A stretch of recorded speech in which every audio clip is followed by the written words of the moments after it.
Good morning, or depending on when you're watching this, good afternoon, good evening, or good night. My name's Ross, and as always told, out of Voice of Radio. So today, we need to take a little bit of a look at Inteleon VMAX. Yeah, that's right. It turns out, while we weren't looking, Inteleon VMAX went and got really, really good. Which is kind of awesome. Now, it was the lovely Tord who went and proved this for us. At the Players Cup this past weekend, Tord was the only player playing Inteleon VMAX, but he did make it through to the top 4 and win a travel award to a future international championships.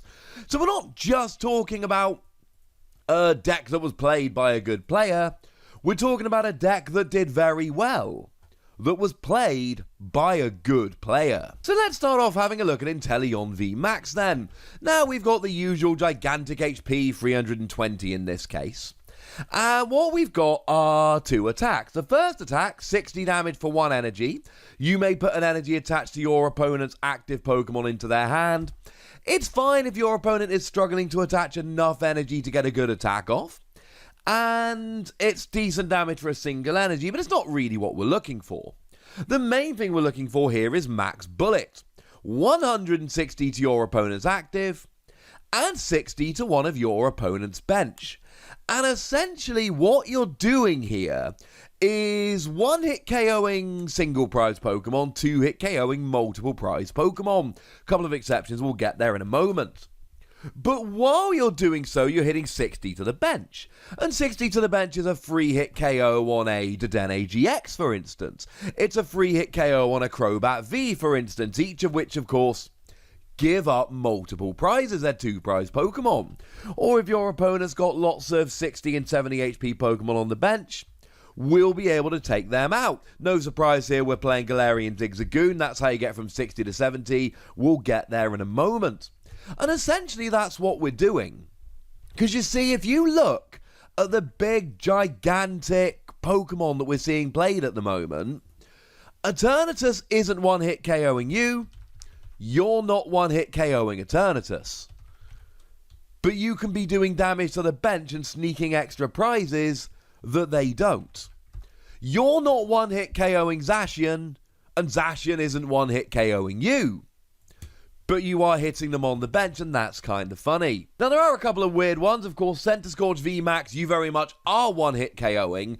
And to be fair, they can 1-hit KO you, but you need free energy. They need a lot more than free energy. Doable, don't get me wrong, but it's a pretty good matchup. And similarly, Pikachu and Zekrom will be getting a very easy 1-hit KO, like a ridiculously easy 1-hit KO. But then again, we are expecting a downturn, at least a lot of people are expecting a downturn in this new post-rotation format. And certainly none of the 16 players played it at this Invitational. Arguably risky, but it totally worked out. And essentially the deal with Inteleon is very simple. You're playing the 2-hit KO game just like your opponent, but because you're not getting 1-hit KO'd, but you are doing extra damage to the bench, you end up winning the prize trade. And then in terms of Inteleon V, what we've got is single energy 40 to one of your opponent's Pokemon. Again, it's nice to get damage on the field, set them up for future KOs. It's not what you're really looking for, but it can help to put them in range, which is nice. But then free energy 130 and your opponent reveals their hand. And looking at their hand can be useful. It is at the end of your turn, not the beginning. Looking at the beginning of your turn, so you could decide whether to play things like Amani would be so much better. But hey-ho. But it does give you some information about your opponent's hand, albeit it will be changed when they top deck, play cards next turn, etc. It isn't really an Inteleon deck, it is an Inteleon VMAX deck. That's your attacker you're trying to use here. But there are a couple of other attackers. We've got ourselves a Lapras V, a card which really hasn't seen a huge amount of play, and it is just the V, not the VMAX here. But what we've got for Lapras V is single energy. You may attach a water energy from your hand to this Pokemon and switch it to the bench. Not ideal, but fine as an emergency. I've gone first and got nothing attack. But then 4 energy, 210, and you put 2 energy from this Pokemon back into your hand. So you're conserving those energies so you don't lose all 4 if Lapras goes down. But also 210, especially combined with Galarian Zigzagoon, can legitimately get some key KOs, and that's kinda beautiful. And the other attacker we've got here is actually Suicune. Yeah, that's right. The Suicune that literally just came around in Darkness Ablaze. And this is your token single prize attacker. 3 energy, 130, and put 2 energy from this Pokemon back to your hand. So again, we are rolling around with putting our energy back into our hand, so we're not losing it when it goes down. But it really is just a single prize attacker. If your opponent starts mucking about with stuff like Hooper and you want to get a KO without using a multiple prize Pokemon, this comes in rather nicely. Essentially, anytime you can get a KO with this, it's generally a good idea. Now, we are moderately energy hungry, and I do keep telling you about Pokemon that return energy to your hand, and this would be a good time to mention Frostmoth.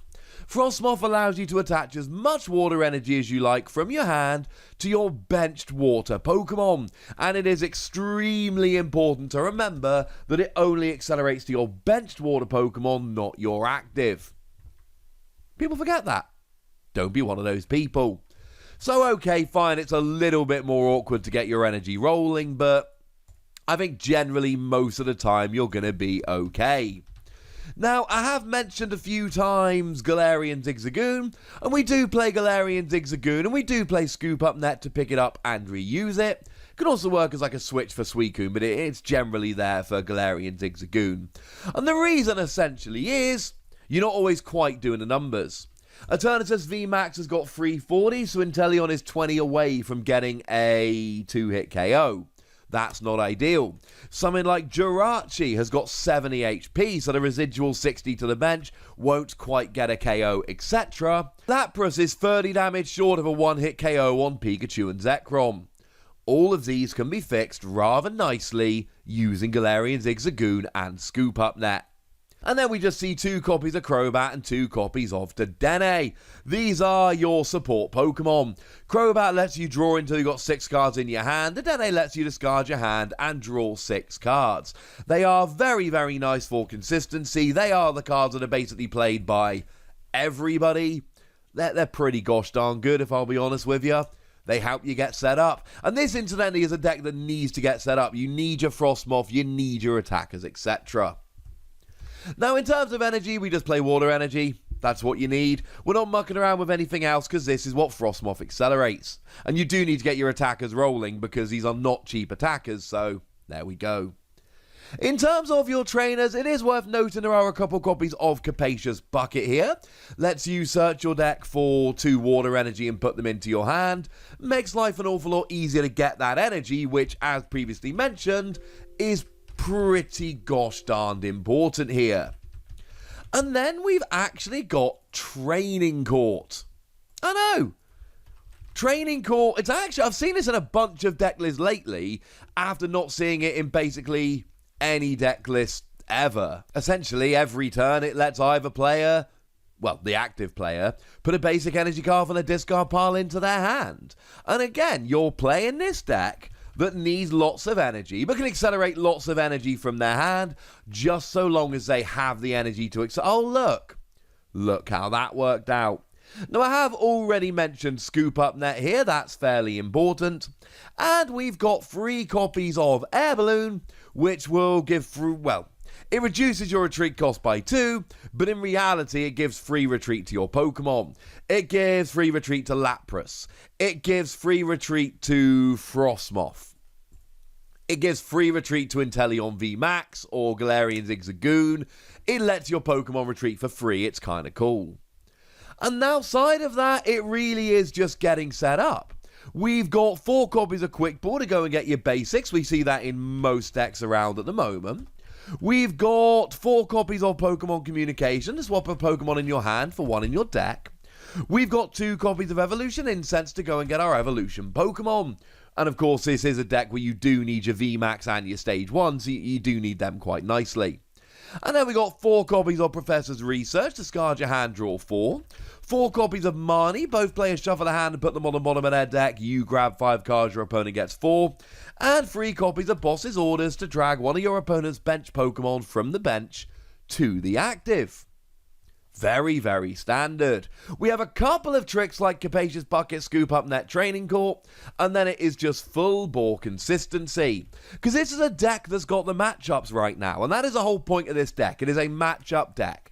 It matches up well against Centiskorch, it matches up well against Eternatus, it matches up alright against Ashium. It's not perfect, but it does alright. The Zamazenta that they sometimes include is a lot more of an issue, shall we say, because as we said, Inteleon is really not a phenomenal attacker. And this is good. I mean, Tord took it to top 4 in the Players Cup, but admittedly, Tord is probably the best player in the world right now. But the fact of the matter is, when the best player in the world turns around and goes, I'm playing in this tournament where if I make top 4, I get a free, beautiful trip to somewhere exciting in the world, you probably know he's taking it kind of seriously. So how cool is that? I love Inteleon, best starter Pokemon or first partner Pokemon in Gen 8, and I think we should all be a little bit more excited about it. And it looks like this might be a deck that's here to stay. But for now, ladies and gentlemen, I want to know what you think about this, so let me know in the comment section. Go nuts, be nice. And then make sure you like this video, subscribe to this channel, follow me on Twitter at TheWasi, and Twitch for some live action at twitch.tv/PTCGRadio. If you want to support the channel, get some bonus podcasts and all that good stuff, head on over to patreon.com/PTCGRadio, where you can do exactly that. But by far the most important thing as always, look after yourselves till next time, would ya? Thank you very much for watching. My name's Ross, and you've been watching PTCG Radio.